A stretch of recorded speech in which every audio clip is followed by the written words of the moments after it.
தேர்தலின் வெற்றிக்காக அயராது உழைக்க வேண்டும் என்ற நோக்கில் பாட்டாளி மக்கள் கட்சியின் தலைவராக பொறுப்பு வகித்து வரும் மருத்துவர் அன்புமணி ராமதாஸ் பாட்டாளி மக்கள் கட்சியின் செயல் தலைவராக நியமனம் செய்கிறேன். பாட்டாளி மக்கள் கட்சியின் செயல் தலைவராக நியமனம் செய்கிறேன்.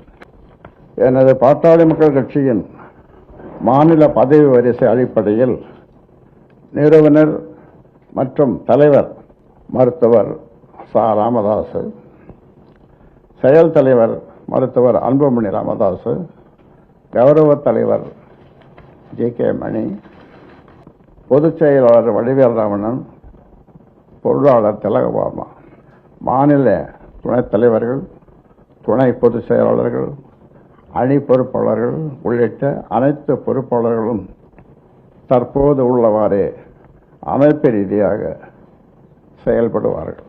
இந்த அறிவிப்பை ஏற்று பாட்டாளி மக்கள் கட்சியினர் ஒன்றுபட்ட உணர்வோடு தீவிரமாக செயல்பட்டு தேர்தல் வெற்றிக்கு பணியாற்ற வேண்டும் என தெரிவித்துக் கொள்கிறேன்.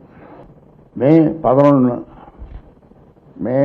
11 மாமல்லபுரத்தில் நடைபெறும் வன்னியர் இளைஞர் பெருவிழா மாநாடு இதுவரை கண்டிராத அளவிற்கு மாபெரும் வெற்றி மாநாடாக நடத்திட மாநாட்டு குழு தலைவராக நியமனம் செய்யப்பட்டுள்ள மருத்துவர் அன்புமணி ராமதாஸ் அவர்களோடு இணைந்து ஒன்றுபட்ட உணர்வோடு உழைக்க வேண்டும் என தெரிவித்துக் கொள்கிறேன்.